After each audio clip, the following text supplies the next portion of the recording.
a very good afternoon to everybody, and a good evening to everyone around the world, all around the world watching us today. Today is Wednesday, the 6th of October, and it's a fantastic day here in the Washington, D.C. area. I have with me my very good friend, another City fan, a football lover, somebody who loves football, and we will hopefully be collaborating much more on all things football going forward. Patrick, bro, how are you doing today? I've been well. I've been busy with work for the couple of days. Enjoyed the match on Sunday. Busy with the kids and a few things, but I've been well. How have you been yourself, man? How have you been yourself?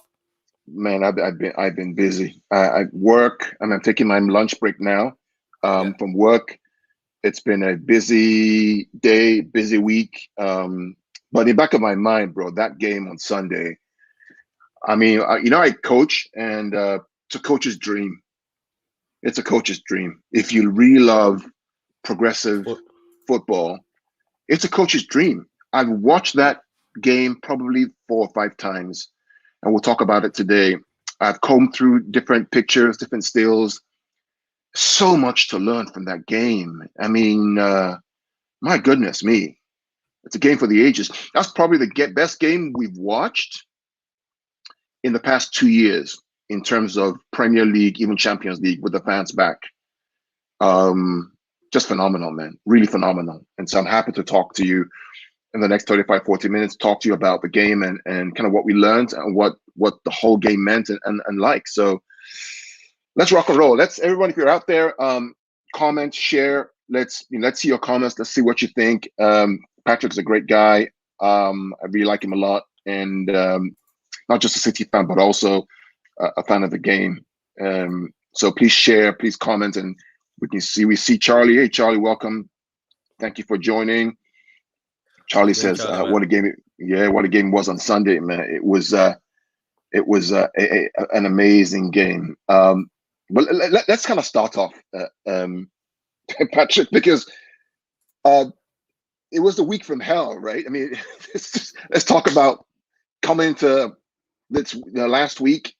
What did we have coming into last week? The games that we had, the week from hell. It was. Let me just bring something up here so people can Sure, be able bring to it up. see exactly what we're talking about. So this was our how you doing, Adam? Welcome, Adam. How you doing? So this was our week from hell. I don't even know. I don't know whoever was setting this up or whether setting us up for failure. So this was our week. We had Chelsea, then PSG away, and guys, keep this in mind. It was just not Man City playing these difficult teams. It was Man City playing these difficult teams away, Carl. So we were all away to Chelsea, Stamford Bridge, a very difficult place. Away to PSG in the Champions League, a team that's full of stars. Then away to Liverpool, who have recovered, who've got Van Dijk and everybody back at Anfield, where the fans are back. So we had to go away and play the games. And for me, being honest with you, I was nervous. Yes, you're supposed to believe in your team, but I was nervous. I don't know how you felt yourself when you saw these fixtures.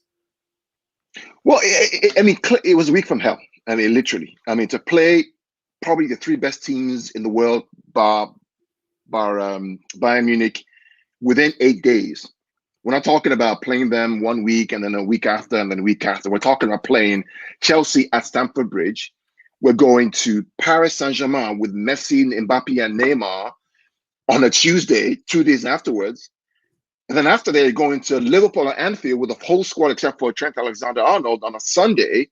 Oh, yeah. When each of those three teams had played teams that were basically bottom of the league or near the bottom of the league the week before. And they're gunning for you. And you're right about that, yeah. With no striker, no supposed striker. So going into this game, I thought that everything has to center around, for me, the Chelsea game. Yeah. I felt that if we did win the Chelsea game, the PSG game for me was probably the least of the most important games of the three. Yeah, because that's true. That's the because same of the because of the result that PSG had against Bruges away, the tie, the fact that we still have Bruges coming up twice, and then with the Liverpool and Chelsea game were probably the two most important games out of the three. And so to go through this week and get 4 out of 6 points against your biggest rivals, let's be clear, Patrick. Yeah. In the league right now, the two biggest rivals for Man City are Chelsea And and Liverpool. Liverpool. Chelsea were on the road. Chelsea are a fantastic team. They're a great team, That's right? true. They're Yeah. a direct rival. To go there and bully them, get 1-0 win, dominate the game, and then to go to Anfield and play like the way we played was just phenomenal, in my It was. opinion. It was amazing, Carl. You know, you're right about that. It was amazing, and people should also notice this. We did, even though we lost at PSG. If you're somebody who watches football, right? If you watch that PSG game, we dominated that PSG game, and the only difference between us and PSG was PSG took their chances. I keep telling this to people. They took their chances. And I doubt if PSG scored first in that game, they're going to win that game. So look, it's not an excuse, but it's just something that I think we also dominated PSG. We dominated them. We didn't give Neymar space. We didn't give Mbappe space. We didn't give Messi space. But the thing is, that's the thing about players like that. They will show up and they'll score. Torres again, too. Torres Oh my again. God. And we'll talk about this some Oh more. yeah, we We'll will talk. talk about this. I'm getting very disappointed with him being on the bench, Don't but don't be disappointed. Think yeah, about the bigger picture. The bigger picture was you got 4 of the 6 points against your 2 biggest rivals. And right, yeah, grand, yeah. right. So we'll talk about Torres and the false nine and all that kind of stuff because this is exciting times for us. And so I'll just kind of start off real quick, Patrick, and I like us kind of talk through the overall game itself. For me, I call this game the battle of the lefties. Because when I studied which game are we starting now? Are we starting with the Liverpool? this Liverpool versus City, I call this game the battle of the lefties because when I looked at this game tactically, everything about that game was literally concentrated on one side of the field, the left side of the field. Oh yeah. Do you want to just Right? share the graphic there so Yeah. people Okay. can? Right. Yes. Right. Okay. So the battle of the left. So you're saying the left hand side is the one that It was was getting the more attack. battle of the lefties, the battle of the lefties. And it's no surprise with these two guys, these two managers, Klopp and Guardiola, who I believe, in my opinion, the Premier League is blessed to have. It is. They are The blessed. Premier And they are League blessed. is absolutely. I mean, I'm not a Liverpool fan. Nobody knows I don't particularly like Liverpool for whatever reason. But these two clubs, for me, are the giants of the Premier League in terms of the way they play football, the way they attack, the way they play with free flowing. You can never call what's going to happen in a Liverpool versus City game. And tactically, these two guys are absolutely phenomenal. It Right? is. It is amazing. It is amazing. You're right about that, Carl. When Klopp came, people used to tell me that Klopp is somebody who's very good. You know, very good man management. He's very good at man management. He knows how to pump a team. You know, when his assistant coach left him, remember when he was to play that rock and roll football end to end? It doesn't matter if you score 3, we score 5. I thought that when his assistant left him, his football sort of changed. I don't know if you noticed it. It wasn't no longer too open. He improved defensively. I think Klopp knew that we cannot go on and compete with City and other teams while we have a leaky defense, or we can play sort of open football. Just we punch you to the end. Because you remember that football where they would they would be winning 3-0 and second half it would be 3-3.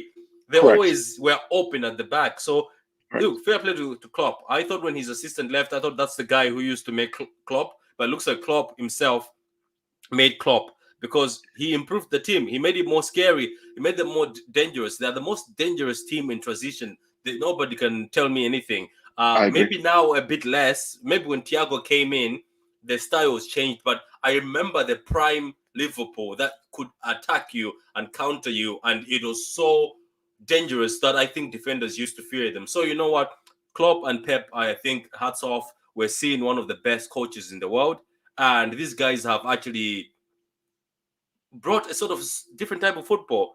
They've brought a sort of evolution to football. So people don't understand what these guys are about, but maybe you explain to them because a lot of people I'll are tell in doubt. you what's going. You're right. I mean, so in City's 17-18 season was about expansion. We're very free scoring. We scored, got 100 points at it. Your Liverpool to over expansive. Yeah. What's similar between Liverpool and City in the year that Liverpool won the league and the year that City won the league after Liverpool, the 98 point, was control. Right? Okay. It was not just expansive, gung ho, football. It was now, how do we control the game? But when we're in the final third, we kill off a team, right? If you notice very clearly, what Klopp does, Klopp uses inverted wingers, Mane and Salah, inverted wingers, so right on the left, left on the right, and those two. Guardiola has also changed in 18-19 season to inverted wingers. Yeah. Right? Which is about how do we control the game, and then in the final third, let our strikers loose to kill off the game. That's why that year, 18-19 went to 98 points and 97 points. Two teams who could control, but also have the final third instinct to kill off the game. Yeah. Right? And then when Liverpool lost Van Dijk last year, that kind of changed the whole dynamic. They didn't have the crowd in the stadium. City knew how to control the game, and so were dominant throughout the whole season and won the league. That's true. Yeah, they didn't need. City never need far. What can I say this? They never other teams need to be pushed. Right. City are already a well-oiled machine. Like it's just automatic for them. They are created to control teams. So that's why people suffered. I know people are trying to make the excuse, oh, you guys, you don't really need fans. No. Yes, on another narrative, we don't, because the team, how it's programmed, they play in that way regardless. They want to control the game. Why other teams always want to hear what the fans tell them, that go on, you know what I mean? So that was a good advantage for us. So basically, that's it. So are we going to go deeper into this? Yes, let's go into it. Let's talk about the lineup. What did you see from the lineup? What happened in the lineup? We saw the lineup. Can you share the lineup? Yeah, let me share the lineup. So that was the lineup for us. It was Edison goal, Diaz and Laporte. It looks like Pep is preferring Laporte these days. Walker and Cancelo to the left. Rodri, who's been amazing. Bernardo Silva, De Bruyne, Jesus again. Another assist as a right winger. Grealish down the middle as a false nine, and Foden at the left. I'll talk about the false nine. I don't think Grealish was a false nine. I'll explain why towards the end of the show. There is a reason why. So the role of we'll talk about it anyway. But yeah, this was a lineup that we surprised when you saw the lineup. How did you feel? Were you encouraged? Were you happy? I was encouraged. For me, I think Jack, maybe because he can hold on to the ball, maybe that was the whole idea by Pep, because Jack is good to hold on to the ball. It sticks to his legs. He holds on to it. Maybe it was like, remember he said it in the interview when Jack signed that he can play as a striker, Michael. I believe. How you doing, Michael, man? How you doing? Big up to you. Big up to you. He can play as a striker. So I think he was trying to teach him. So you know how Jack draws defenders to himself every time when he plays, because he has the ball. So you always come to him. So maybe that was the plan. But you can explain it, because I see you had a very good. I watched the game itself, and I really focused on Jack, what was happening in the game with the false nine system. Yeah. I think what happened to Grealish wasn't playing the false nine, right? He was positionally, but his movement wasn't a false nine. What Jack was doing was basically being a cover shadow, and what that means is that Jack's position, Jack wasn't really pressing high. Yeah, Jack was kind of staying, kind of limbering around left, and like, why isn't this guy running? Why isn't he running? Why is he not running and pressing? Like Jesus does in the false nine position, like Sterling does in the false nine position. No, it was actually the two on the side. Exactly. Jack's role was to be a cover shadow, to force Liverpool to go wide and not central. Liverpool are the most dangerous when they can go central to the middle and attack us to the middle. Yeah, where you have a Rodri or De Bruyne or somebody else. Jack was basically the cover shadow that pushed Liverpool to go wide, right? Try and attack left or right. Now, when I talk about the game was the battle of the lefties, 90% of the attacking play was both from City's left and from Liverpool's left. In fact, most of the goals all either originated from the left or were found from the left. Yeah. Right? So let's start from kind of the first 12 minutes. Liverpool were in full control. They were. I thought for a minute that, look, are they going to batter us today? But you're right. They were in full control. They controlled the game. They were pressing. They were closing the gaps. City wasn't able to find any gaps during that first half. So what I noticed is, I think they came with energy. They came with the game plan, and I don't know if it was Pep who changed it in game or the players ourselves, because they're very smart. They changed something in game. I saw there was a bit of a flip, because trust me, there was no gaps. People were saying, "Oh, City were poor with the ball." No, City were not poor with the ball. It's just that the pressure, when you're given that pressure by Liverpool, it's hard for you to pass the ball at ease. So I don't know what you thought yourself, but I want to answer Blue Floyd. Blue Floyd, I'm not concerned about him at all. at all. And here's why. If you want to win everything on the table, all for competitions, you can't rely on Sterling and Foden alone. Yeah. You need to have a good squad who can rotate in and rotate out. You can't do Different that with styles the too. kid from the. Different You styles. can't do that Yeah. with Edoze from the academy to play in the final of the Carabao Cup. It ain't going to happen against Liverpool. Against if you want to win everything, you need a war chest, and Yeah. Grealish is that war chest. Now, people talk about the fact that you don't have a Kane. Okay, that's fine, but City have adapted their game right to compensate for that. So we talk about the turning point in the game. So the first 12 minutes, it was clearly, Liverpool, right? And then very quickly, if you notice one thing that happened in about the second minute, Patrick, the very first attack that we almost scored from, right? Who was in the box, running into the box? It was Walker. Yeah. Walker was the one who was running into the box where the striker would normally be. That's the very first attack. Yeah. And when I watched the game, you notice over and over and over and over again, Walker's role was one where Kevin was on the ball. Walker was dashing forward into that center forward position while Jack was out of the way. Yeah. Walker was the one who was using this positional play to play the false nine. Now, this may not be a very popular thing, but watch the game very clearly, guys. Go back and watch it again. Look at Walker's position. Every time we were attacking the goal, who was running up from behind as a spare man to run into the number 9 position? It wasn't Jack Grealish. It wasn't Phil Foden. It wasn't Jesus. It wasn't Grealish. The person who was running to create that false 9 position from the back was Kyle Walker. And in the very second minute, it was evidence from that. Now, when we show you the clips from the last goal, you will see that what exactly happened, why Kyle Walker's role was so influential in getting the equalizer for the 2-2 goal.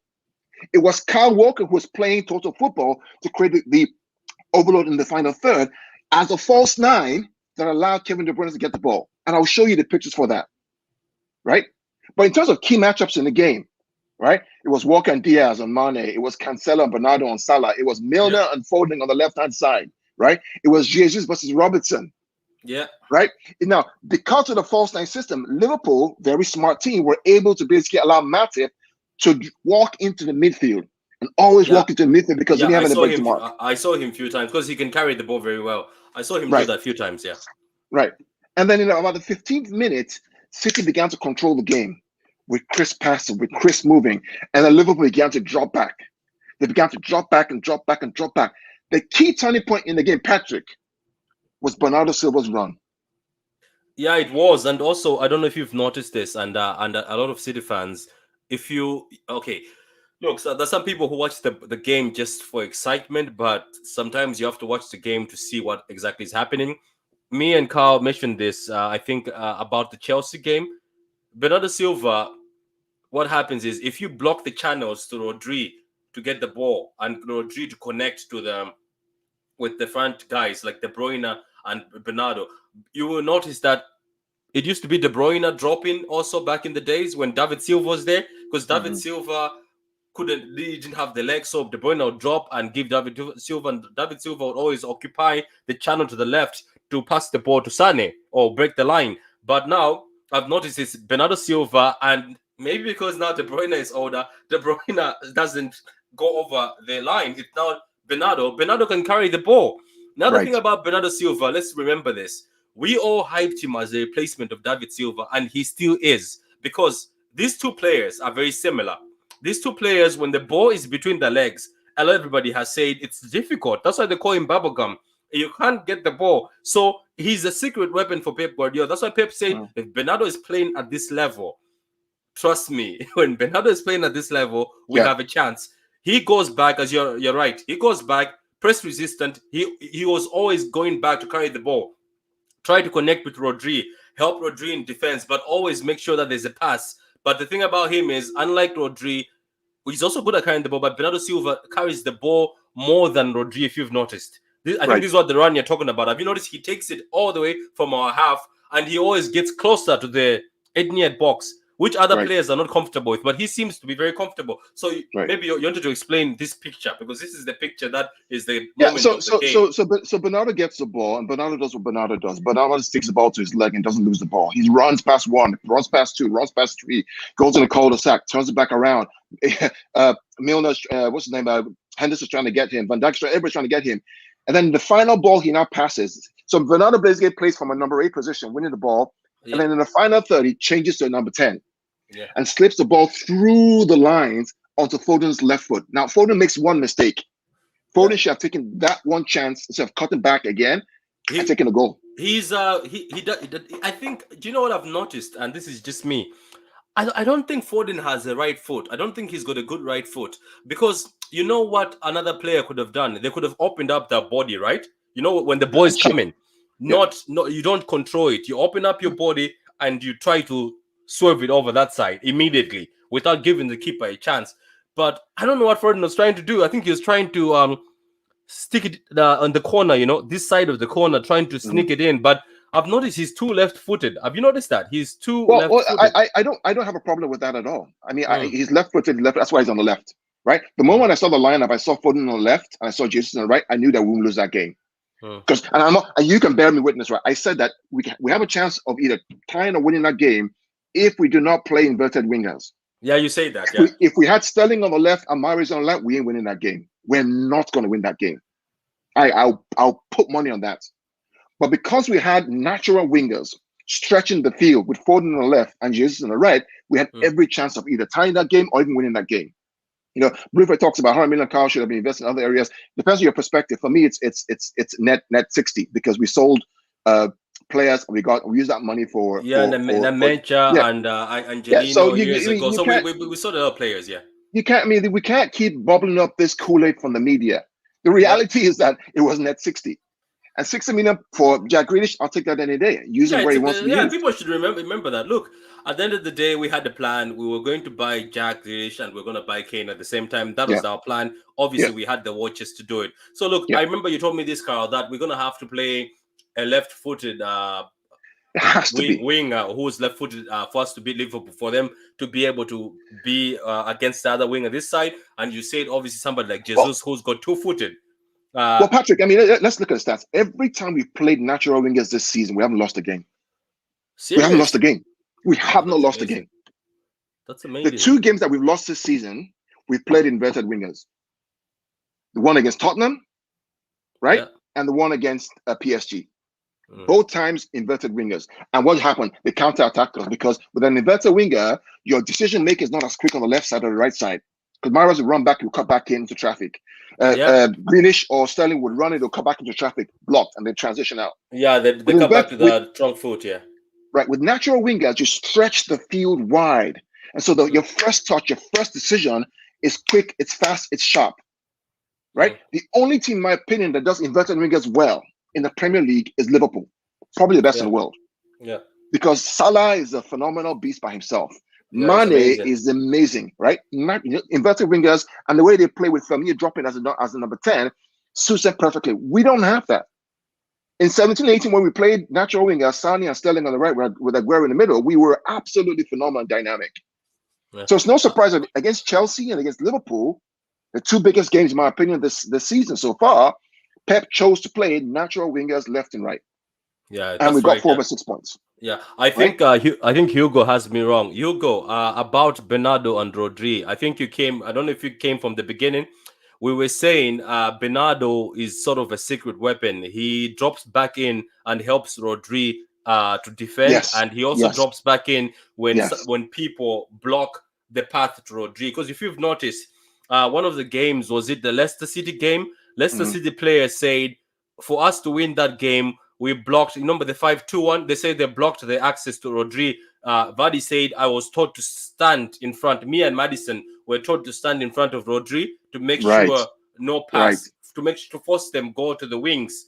He said Rodri mustn't carry the ball and carry it to Gundogan. Gundogan tried to come back, but it never worked out because he was outmuscled by Ndidi, I think, during that game. So what we were saying about Bernardo Silva is Bernardo Silva has the ability to have the ball stuck to his legs. That's why they call him Correct. bubblegum. So Correct. he's become a secret weapon for Pep. And Pep has said it himself that when Bernardo Silva is in this form, he's unplayable and he's very helpful to the team because he will press for you. He'll go and create space in the back. He'll go carry the ball in the back. But when he carries the ball, he just doesn't find the pass. He will carry that ball and try get into the other team's half. So that's what we're talking about. We're not comparing between Rodri and Bernardo Silva. We're saying Rodri and Bernardo Silva both have advantages, but Bernardo Silva is helping Rodri a lot these days. Absolutely. And Rodri is in form and looking good because they're helping each other. It's one of the guys is very technical, very skilled, able to carry the ball further, and the other guy is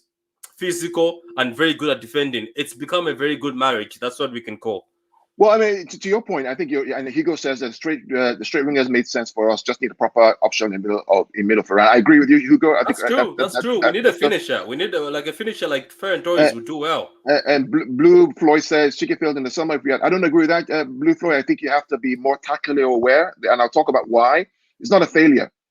If you have a number 9 in that team, number 9, we change the way we play, and there's no guarantee the number 9 actually gets you goals. Ask Harry Kane. Harry Kane has been what?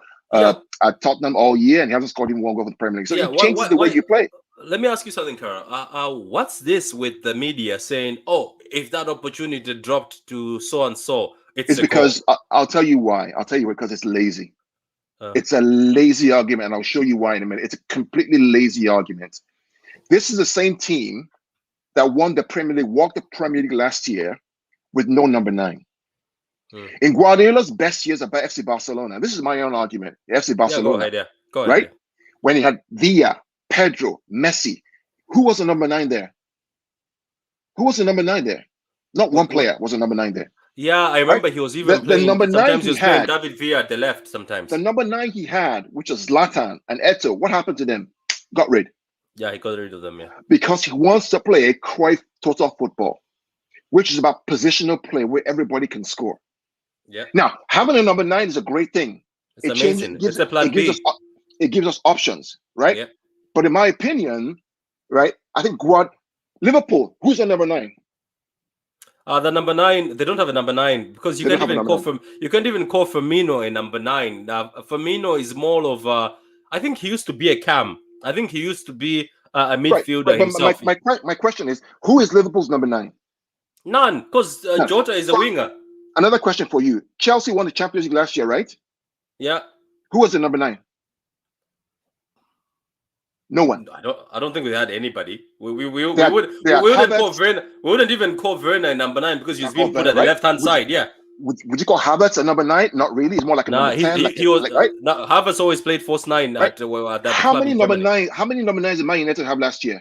They had Cavani. They had Rashford. They had Cavani. Martial could play number 9. How many number 9s did Man United have this year? Ronaldo, Cavani, right? Even Greenwood could play number 9. Where are they? What are they? How are they performing? Not Ronaldo, you can say he's performing okay. Cavani has been injured, but what I can say is I get where you're coming from. That the team that has strikers is still not surpassing and scoring a lot of goals. Because compared to the goals we've scored, compared to the goals we've scored and their goals, I think our goals are more than theirs.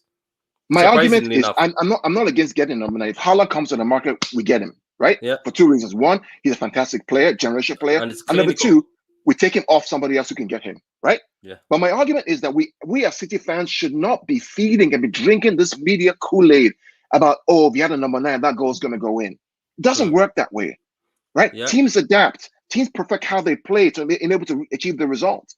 Liverpool do not have a number 9. They've adapted to making Salah more clinical. What we need to do is make sure our strikers, Varane, Sterling, Jesus, Mahrez, Foden, are clinical. Yeah, when they get they position themselves well, and the position themselves. Like what I can also say on that is, I don't know, Carl. I look back and noticed that Raheem being in bad form is the reason why there's also a lot of talk. Raheem was our savior. If you watch games, there was a clip that just came. I was at work. They were showing us goals. They were showing goals that City have scored. He always scored either the first goal, or he scored the second goal, or he always equalized.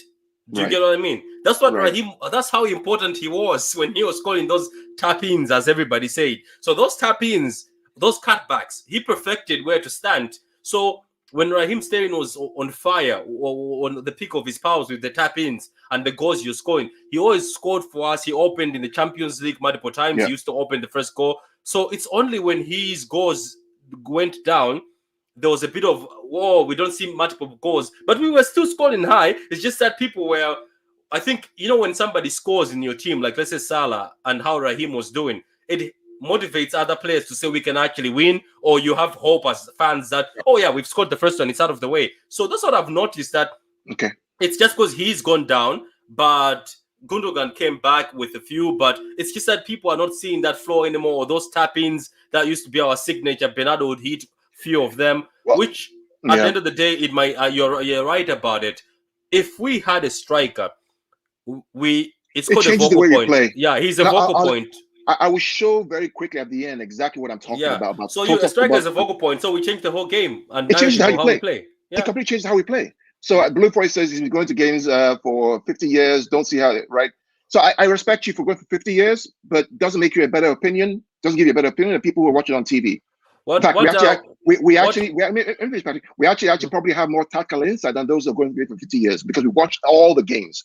So this whole debate around local fans versus global fans is absolute trash, in my opinion. What is he vexed about? What did he say? Well, here's it's the same issue about local versus global fans, right? If you're a fan from day one, if you are born tomorrow, you become a City fan, you have as equal right as anybody who goes to the club for the past 50 years, right? If you bleed blue, you bleed blue. Whether you've been there for 100 years or been there for one day is irrelevant, right? If not, if you because you've been for 50 years and Sheikh Mansour has been a fan for 13 years, does that make you, a better fan? No, absolutely not. Wait, why did he say that? I'm very interested. What was his first statement? I think the issue was around the fact that we talked about. He said we spent 100 million on Grealish. That was too much money. I'm saying no, it's a net 60 because we had to sell players, right? And 60 million on Grealish is good. But you know what, Blue Floyd. Let me just say something to you, right? Like this thing where every time there's a debate and some City fans who are international, they say something. It doesn't mean just because somebody has been supporting City for 100 years or 1,000 years. That means you understand the more tactical side, or you understand. I'm not trying to say anything about you that you don't understand, but you can't come here and say that, oh, just because I've watched games, you can't go against my opinion. That's the reason why these YouTube channels are there. It's for freedom, for people to be able to speak. We always welcome everybody's opinions as we welcome yours. But Carl, as he has told you, we sold players before we bought Grealish, and Pep himself said it, not us. Pep said it, that we have only spent 60 because 40 million we sold players. So look, we always treasure everybody's opinion. But Patrick, what I don't understand, and help me, and we'll move on to the next topic. And Blue Floyd, right? I don't mean any disrespect to you, Blue Floyd. But why is it a lot of local fans and old fans legacy have this mentality and feed off the media? If Pep is saying we spent 60 million, right, net on Grealish, why do we buy into this mentality that the media portrays? Now, understand, the media's job is not to promote City, right? It's not to promote the fact that, oh, Man City are fantastic. They're one of the best teams in England. They've done so well. They will always find a stick to blame you that you spend too much money on a player who is useless. Same thing happened with Raheem Sterling. When Kevin De Bruyne came to Man City from Chelsea, what did they say? He was a reject. Flop, yeah. They said Chelsea was a flop. And the newspapers say, and your man is famous. Remember on Sky Sports, there's a clip of him saying, these guys have wasted money on this guy. When Walker came to City, Walker can't defend. Why do we as City fans, so-called 50-year City fans, veteran legacy fans, always try to listen to the negative perspective? Nobody's going to love you. There's nothing you can do to please them because they don't like you. So why not you support your own club, right? Support your own club. Look at the upside and try to learn. Maybe it's something that we global fans who are new to the game can see things in a fresh perspective and perhaps educate you on the little things that you can learn from. As we learn from you, you also learn from us. Yeah, it's like what you're saying. It's best to work with each other than work against each other, to be honest. Anyway, let's talk about the second half. So first half ended, Patrick, with Liverpool 0 shots on target, City 1 shot on target, City with more of the possession. What happened in the second half with Liverpool? What did they do to make the change? For me, I noticed that Liverpool went back to the original game. I think they went back to what they were doing in the first half. But also, I noticed. I don't know if you noticed this. The balls over the top. I don't know if you noticed this. The balls over the top started coming in, and they like if you notice Milner is the one who also was involved in the pass against the pass where he went to Salah. He also started trying his best instead of being pinned back by Foden. Also tried to go in, and Fabinho, if you notice, drifted that side and was helping Milner a bit because Foden was giving him trouble.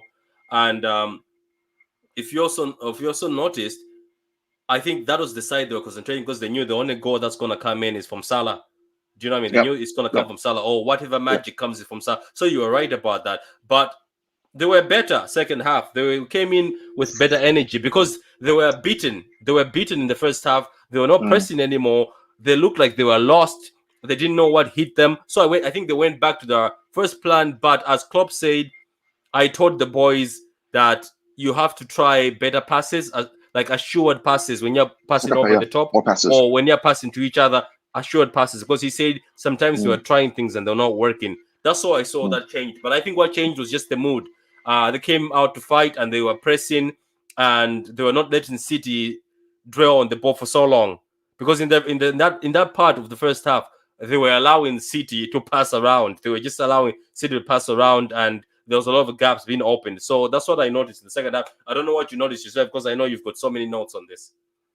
I think is there any background noise, Patrick, or you can hear me clearly? I can hear you clearly. There's no background noise. The second half, a couple of things happened. Liverpool had more energy. Yeah. So the extra pass, or making extra passes, right? But notice that all the goals all originated from the left side. Yeah. And once the assist was by Salah. Yeah. Once Mane's goal came from the left side, Salah's goal came from the left side, Foden's goal came from the left side, and then the origination of the final goal of City came from the left side.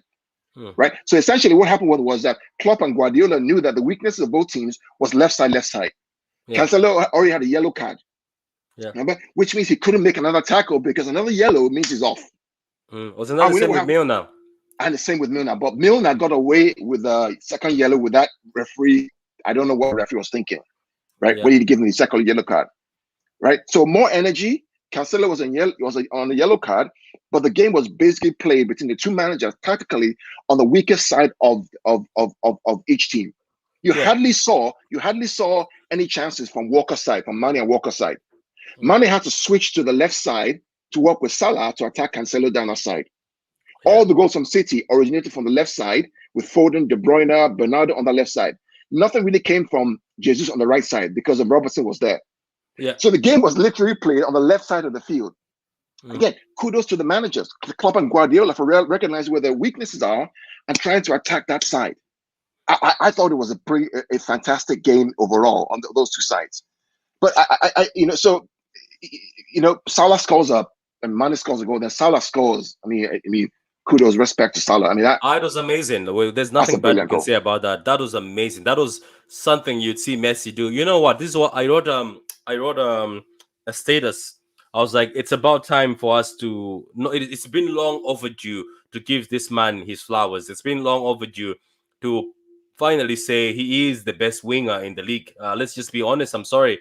I was fighting with this debate of Mahrez versus him, but he is consistent. He is very clinical. Right now in the world, let's be honest. Right now in the world, who's better than Salah as a winger? There's no one. Nobody. You can talk about Neymar just because of skill. You can talk about Mbappe because World Cup and few moments he's done. But consistently, Salah is the best winger. And he has to, his name, if he continues in this way, his name is going to have to be put soon. Because somebody was like, we keep talking about Mbappe, Haaland because they're young. But Salah is up there if you put in the top right now. So let's give the man his flowers. Amazing goal. The way he turned our defense inside out. The way look. The amazing part was when he shimmies and changes his body, puts the ball this side, and then Laporte as a defender obviously knows that I have to close him, then brings him back. That's how. So that was amazing. And though after I watched that, Carl, and this might just be something that might make Mike happy. After watching that, maybe what Edison could have done better, because I saw a similar situation with Alisson. You know what I mean? But Edison could have done better. Maybe Edison, I think, was thinking Salah is going to sneak it in at the corner. Well, I mean, Patrick, let's be clear. There's nothing you can do about that. There's nothing you can do about that. Laporte was told to show him up to his right foot. Guy goes on his right foot and takes a chance. What are you going to do? The problem was not the defenders or Edison. The problem was Cancelo up there. Because what Cancelo should have done was tackle him at the halfway line so he doesn't get through. But he couldn't do that because he was on a yellow card. And if he tackles Salah one-on-one and he misses and he gets a second yellow, guess what's happening? He's off. Yeah, then the game we're in trouble. Then the game is done, literally, right? Because it's Anfield and that ref is going to give it. So the issue was not the defender. The issue was the fact that Cancelo didn't tackle him right there properly and let him go. So it is what it is. I mean, doff my cap to Salah. It was an amazing goal. It was Much amazing. respect to him. Amazing. Right. Amazing, yeah. So I want us to kind of talk about the moment of the game, the final goal itself. I know we don't have too much time left. I'm going to share my screen, and please forgive us as we walk through the details. And let me know if you can see my screen. I want to talk about that final game and this whole issue about the false nine. We've talked about the fact that a traditional number 9 changes the way we play. And let me bring up the banners area. Hold on a sec. Chat banners area. Did we miss? Where is? Okay, let me. Yeah. Where is comments? I'm looking for the area where we have. Okay, good. Let me know if you can see my screen. Okay, fantastic. Yeah, I can see that. Yeah. Okay. So I want us to take time to really, and Patrick, you can always share or talk about the comments that you see as we're sharing this, or maybe we can do both at the same time. Let me see if we can do both at the same time. Excuse us. No. Let's try this, and let's see if we can. No. Let's see if. Okay, let's just go back. We're trying to make sure we have the best view. So this is the second goal. I want to talk through this with everyone very quickly. So when we talk about the false nine system, it's not that you have a striker who is basically playing there trying to deceive everybody. It's not about that. It's about positional play in order to create chances and score goals, right? So the Ajax teams of yesteryear, total football positional play.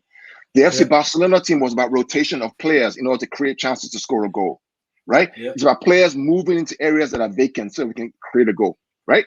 So let's look at this. So this is how the second goal occurred. And this for me was a total football. The ball starts off with a throw in from Bernardo.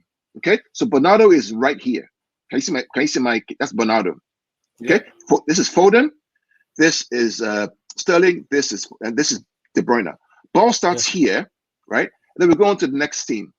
Now, very clearly, you can see very clearly. Let's go back here in a minute. First of all, I want to show something. Right, we talk about the left side. Look at how many Liverpool players are on that left side. 1, 2, 3, 4, 5, 6. Right. So clearly, Liverpool were trying to overload the left side where Cancelo was there in order to score and to protect and to guard against Foden. So you have 1, 2, 3, 4, 5, 6. 6 Liverpool players on our left side to attack Cancelo, which is smart. Okay. What that means, Patrick, is the fact that you now have open field space on the right with that many defenders right here. Okay. We're going on to the next team right here. So when we talk about the false nine, there is no number 9 that's right here, right? People will say traditionally, and let me lock my door just a minute. Yeah, go ahead, yeah. Right? People will say traditionally, right? Harry Kane or Haaland, whoever else will be in this kind of spot here to occupy and score a goal. Well, that's useless in the system. Because if you have a number 9 right here, then it breaks up the whole false nine system. Right now, there is no number 9 in this hole here. What you can't see, though, is De Bruyne has the ball. We see Sterling right here, right, Patrick? And Sterling is in an offside position. Yeah, and another thing is, I don't know if anybody had noticed, I gave Raheem his flowers because he, I think, understands, the role that Jewish was supposed to play. I found out that I think Australian has been at City for so long. He understands how to sort of act as the shadow, as you say, because when he came in, everybody was following him and it was causing a bit of gaps. Did you notice that when Raheem came in? He knew what runs he would do. That's why Pep said if it comes to runs, Raheem is very good at doing runs in behind and doing runs to drag defenders. But you continue. Right. So let's look at this very clearly. Right. So you have Raheem who's playing offside, and that's on purpose. We have Foden who's here. Now, if you notice throughout the whole game, the ball was always going to Phil Foden because they knew that Phil Foden was the outlet against Milner or against Gomez if he comes in. One-on-one, he's better than them. He will get them, right? So Kevin has the ball. Look at the body shape of the Liverpool defenders, right? You have Robertson facing De Bruyne. You have whoever this Curtis Jones facing De Bruyne. You have Fabinho facing De Bruyne. You have Van Dijk turning his head to face De Bruyne. You have Matip facing De Bruyne. Nobody is facing Phil Foden, and Raheem is playing offside right here. Notice that. In the next, so they're all watching the ball. The reason they're watching the ball here is because you don't have a natural number 9 right there to occupy that space. Yeah.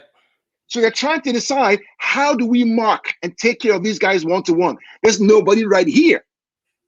But City have 3 guys on the left side to overload. Now, the reason why Raheem is so important here is the next frame. In the next frame, Raheem now begins to run and get back on side, which pulls the right back in and Matip right there, which frees up who?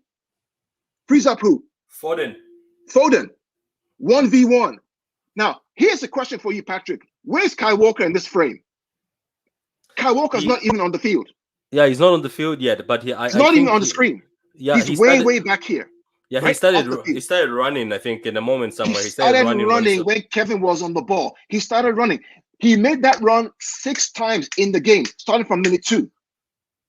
Because he recognized that when these guys are occupying that space right here with no number 9 striker, it's my role with Kevin on the ball to run into the traditional number 9 spot, to play the false 9, which occupies that space. Positional play, tactical understanding. What Kevin does right now, Kevin has 2 choices to make. He can go to Gabriel Jesus, but he knows that the target man in this game is not Raheem Sterling. It is Phil Foden. Ball out to Phil Foden, create that white space. Somebody runs in to take that spot. Next frame, Kevin De Bruyne. There we go. Right? Kevin, next frame. Now, Sterling is back, come on side, leaving Foden free. Again, Walker's still not in the frame. In the next frame, what's happening right here? Kevin passes the ball. Look who's free on the left-hand side. Phil Foden is left-hand side. Look at Van Dijk's eyes. Van Dijk is now looking at Phil Foden. So is Robertson. So is Matip. All looking at Phil Foden. But guess who's running in? Walker's running into that space. Walker's running into that number 9 spot. Jesus is irrelevant. He's just occupying that space to pull Robertson out left. Okay? Again, positional play, false 9 system. We cannot play this system if we have a traditional number 9. It doesn't work. Okay? It's the reason why in every big game, when Pep plays a false 9, except for the Champions League final, we have won the game. Next phase, guess what happens? Phil Foden gets the ball. De Bruyne is nowhere to be found. Walker is running in. And this is where Raheem Sterling is really smart. Raheem's position here, Raheem begins to run towards the box right here, right? Yeah. He takes with him who? Van Dijk and Matip. Right? Walker's run is this way. He pulls who? Robertson. Pulls him out wide to create the space for Foden to pass the ball into the spot here, and De Bruyne comes in to score a goal. Let's see what happens. Okay? Walker pulling Robertson. Sterling in the box. False 9, right? Pulls away the spot. Kevin goes in, takes a shot. Boom. Goal into the goal. Again, it's positional play. Positional play, moving the ball, switching the play, creating the hole for the striker or the midfielder to score a goal. Look at where Walker is. That's where Harry Kane would be. But Walker is one who runs all the way from the back to create the opening for De Bruyne to score. Yeah, true. Right? It's Pep Guardiola adapting the play, right? Based on the people he has to create chances to score a goal. So will a striker help us? Absolutely. But the question is, without a number 9, what do? We adapt our play. Okay? We adapt our play to make sure that we can score a goal, right? Out of possession. So was a number 9 necessary? Absolutely, we have to get a number 9. But can we adapt without a number 9 to score goals? We absolutely can. It's a fascinating goal. I would ask everyone to look at the YouTube clip that shows a Twitter clip that shows that second goal studied over and over and over and over again. This is what you get with a false nine. It's about positional play. It's about Walker running in to drag defenders. It's about creating an opening for a player like De Bruyne to step up and score a goal. Patrick, thoughts? Yeah, that's actually true, man. That's actually true, man. What you've just said, I think, has shown, and if you even look at that graphic, that whole that whole tactical system that was done, it also left Jesus open. So there was also an option if De Bruyne decided to give it to Jesus. Jesus was also open. So people should understand this system is only based when Pep is playing the total football and is playing without a striker. Without a striker, we'll be looking for hold-up play where he holds the ball back to goal and our wingers run in behind and he either turns to the left or the right and passes over to the winger. And when he does that, as you saw, what Lukaku does is he leaves his marker, runs, and then the winger is either they choose to shoot or they cut it back to him. Do you see what I mean? So things change. It's you become a target man. Now we have to play maybe in the wings and cross it over. You find we'll be crossing a lot, trying to hit it into the striker. So things change. Right. So that I'm not saying don't get a number 9. Just to be clear, I'm not saying don't get a number 9, right? Frankly, I don't want Harry Kane. I've said it from day one. I said it in May that City were never going to get Harry Kane. And it wasn't about money. It's about Daniel Levy, right? Haaland would be a fantastic addition to the club. That's the kind of person that we need. But Haaland is also able to run and play the false nine. In my opinion, he could play the false nine system. Even if we get Haaland, I wouldn't be surprised if Pep doesn't play him as a number 9. That he's able to switch him in different positions, do different things. Yeah. What I'm trying to say is the fact that let's trust Guardiola. Let's have enough faith in these players that they're smart enough, skilled enough to be able to solve problems on the field with or without a striker. Let's enjoy what we have right now. It will not last forever. Guardiola was at FC Barcelona from 2008, 2012. They played some of the best football in the whole world, and they didn't even have a number 9. The number 9 they had was Zlatan and Eto'o. He got rid of them. Yeah. Pedro, Villa, and Messi were the 3 strikers that he used. Any of them could score. Let's enjoy this, Blue. Let's magnify this. Let's enjoy what we're seeing today. The 2 best teams in England, Liverpool and City, at this point in time, don't have a number play with a number 9. They play with inverted wingers and with midfielders playing a different system. Why are we listening to the chatter of TalkSport and all the media and Sky Sports, right, who have used to the traditional way of looking at football and not enjoying what we're seeing? Do we ever hear them talk about Liverpool saying they don't have a number 9? We hear about Salah because it's clinical. He's fantastic. What our players need to do in the absence of a Haaland is be clinical on and off the ball, convert our chances. If we do that, no one's going to talk about the fact you have a number 9, no number 9. They'll talk about how great Ferran Torres is, who just scored 2 goals today. They'll talk about how Foden is great in the big games, how clinical he is. We got to the Champions League final playing Dortmund, Leverkusen, all these teams without a number 9. 1-2 competitions. Why do us Blues have to buy into this media ramble about no number 9 when we've got Guardiola and De Bruyne and all these players? It's a nonsense. About Jack Grealish, Patrick. Jack Grealish has been in the City for 2 months or 3 months. Give him time to adapt, guys. Let's give Jack time to adapt. Nobody comes into the Guardiola system and kind of runs at day 1. Sane was wonderful in year 2. Year 1, he wasn't that good. Even Fernandinho wasn't that good in year 1. He adapted and he became fantastic. What's different from Jack Grealish? He's English, for crying out loud, Blues. Back your man. Kyle Walker left Tottenham, not winning anything. He's won 3 Premier Leagues now and how many titles? He's changed his game. Back your team, guys. Forget about the media. There's nothing you can do to love them. And this whole local fans, I've been to the club for 50 games, I've been here 50 years. Who cares? Who gives a shit? You bleed blue, you support the club. If you're a baby on day 1, if you're a fan of 50 years, great. Back your club. Because I guess what? It will never be as good as this. I respect Liverpool fans for one thing. They back their team, win, lose, or draw. They say they're the best team in the world. They have the best players. That's what we want to hear. Some people call them arrogant. Who cares? They back their team. Chelsea fans, they back their team. They don't go against local fans or global fans. I've been here 50 years. They welcome the global community because they know what they have. We need to do the same, Patrick, all over the whole world. Whether you're a baby of 1 day supporting the club or you are a 50-year veteran. Don't care. And that's kind of my own soapbox, but I'll leave it to you, Patrick. Yeah, look, Jack has come in, and I think he's given us few good moments. Let's not forget his brilliant goal in the Champions League. I know PSG. He disappeared for a while, but obviously that was his second game. I can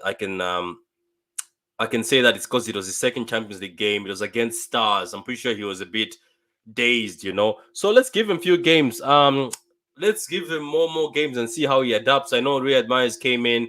Mahrez did not do so well when he came in too. I remember Bernardo Silva's first season. Bernardo Silva's first season didn't come in too. In all fairness, though, I can also sort of agree with what you call this again. I can sort of agree with other fans who are saying maybe we should have started off with a striker, but the rumors are Pep wanted one man. Pep wanted Kane or nobody. So at the end Right. of the day, we sort of gave all the bargaining chips to a man who I think is arrogant and ego motivated, who is Daniel Levy. Daniel Levy was not going to negotiate with us. Daniel Levy did not want to negotiate with us. And I'm pretty sure it was Harry Kane's brother who said, give them 100, they will talk. But Harry Kane's brother, who else does he represent? So I'm trying to say, I think maybe if you know yourself, Pepe specific, I think he was going after Hurricane because after Hurricane season, the way Hurricane was dropping in, able to assist, able to draw defenders, I think he saw sort of a striker he can look for. Like you say, he doesn't want a normal striker. He wants somebody who's able to do multiple stuff. That's the reason why he gave away Zlatan. That's the reason why he gave away some of these big strikers. Lewandowski was very good and unbelievable. He said, according to rumors, he was Pep was also trying to say Lewandowski is not going to be my man. But how amazing the guy was! You've seen videos of Pep going like amazed, like who the hell is this guy? So look, let's just all wait and see. And for me, I hope these Haaland rumors are true. You know, I hope they are true. I hope we are talking to the father. I know Sean Gauthier has said if City want to talk to the father, I will help. If we get Haaland, I think it's game over. I'm sorry for most people. If we get Haaland, it's game over. I have seen the kid. The kid scores goals from everywhere. Unfortunately, our own star Delap seems like he's struggling with injuries. I think that's the reason why we were all writing for his name, saying why is he not getting a chance? But apparently he's struggling with his injury, and it's what has kept him down. But he was given a contract to 2026. Look, as Carl says, let's just enjoy the game. Let's continue enjoying the game. So looking at these two coaches who've changed how the game is, who've revolutionized the game and made it better, and forgot about the old days where people used to just hoof it rosette or just hoof it over goals, or these scrappy goals, hit the ball, or this sort of tackle football. Like this is tactical football, positional play, smart players who know how to play. So that's all I can say. So let's give Grealish some time, man. He's in. Go ahead, Patrick. No, I'm saying let's give him some time because don't forget this. He was a big fish in a small pond. Now he's a fish. He's a big fish in a pond full of sharks. So it's either sink or he's gonna swim. I have confidence in him. He's going to swim. So Pep, I'm pretty sure, knows what Grealish possesses. Let's just give him time. And look, people saying a left back. I'm amazed by Wilson. His brand. I think he's gonna get opportunities in the cup games. That guy might save us money going forward because he's the same age as the player everybody knows, or the guy who's playing for PSG. People wanted him. They're the same age. So that's all I can say, man. And it was an amazing game versus Liverpool and City. I think Liverpool and City have become better than El Classico. I mean, just to wrap it up, Patrick. I mean, there are three teams that have won titles recently, big titles recently. Chelsea, European champions, won the Champions League without a striker, number 9. City won the Premier League last year without a number 9. Liverpool won the previous Premier League without a number 9. Okay? So the question now becomes, what can we learn from all this? Right? And number 9 is great to have. I'm not saying you don't get one, right? Yeah. But it has to be the right number 9. You can't just be Danny Ings. I've heard some Sky pundits talk about just go get Danny Ings, he's going to get 40 goals. I'm one of the Danny Ings. It's absolute. It's absolute nonsense. I was on the Danny Ings train. Absolute nonsense. It's absolute nonsense. Why did Liverpool go get Danny Ings? When Robbie Firmino why did they go get Jota instead? Right? Why are they going to get Jota instead? Yeah, they want somebody who's flexible, who's able to play. These new coaches want somebody who can play left, middle, and right. Look, I mean, probably the reason why Chelsea got Lukaku was probably because Werner's not finishing, right? And they're not getting enough goals from other parts of the field, right? Right? If they were getting goals from everybody else on the field, Hudson-Odoi, Havertz, they're getting like 5, 10, 15, 20 goals, I can bet you they won't get a number 9. I can bet you they won't get a number 9. But because they don't have that collective goals in other parts of the field, they go for Lukaku. Now, without hurt them or help them, we'll find out. Yeah. But Chelsea won the Champions League without a striker number 9. They won the Champions League by what's his name? That kid, the English kid. What's his name again? Mount. Transitioning the ball to Havertz in between the lines, who scored a goal and everything, and they won the Champions League. No number 9, right? Rotational play. Playing the false nine system against the master of the false nine system. So we fans need to really open our minds to different perspectives. There's a reason why the 3 best managers probably in world football right now, Chelsea, City, and Liverpool, don't have a number 9. They're playing different way of playing football. So when we watch these games, don't just follow the media narrative because you have to have Ronaldo and they have Cavani, and that's the old way it used to be, and that's the nostalgia you have from the old days when all these guys in media were kids, and that was a wet dream. No. Football is changing completely. Is Mbappe a number 9? No. Is Neymar number 9? No. Is Messi number 9? No. They're all in PSG. The front 3. What are we talking about? So anyway, it's been great having you guys all on the show today. Patrick, you've been fantastic. I've enjoyed this discussion with you. Man. It's been great. Like Carl, these talks we usually have them off camera, but now it's good we have them on camera. You know, so it's amazing. Thank you all, Charlie, Hugo. I can see the whole list of people. So Charlie, Hugo, Adam. Blue Floyd, who else was here? Floyd. And whoever was here, we appreciate for you guys being here. We appreciate the comments you had. You guys also helped us with some of the comments. Would appreciate that next time. Please ask questions, which will be better. Ask your own questions so that we can also answer them. We'll be back soon. Anyway, we'll be back with another video. Obviously, Carl. What's our next game? The next game is against Burnley. We made the Champions League, so we'll see how it goes. We'll see how we want to do games that we can learn something from and really talk about and educate you guys on. But Patrick, I recommend that everybody go and watch that second goal against Liverpool. If you want to talk about false 9 and positional play, I'm using that to teach my own under 13 kids. It is the perfection of total football, Cruyffian style. It is everything you want from that goal is there.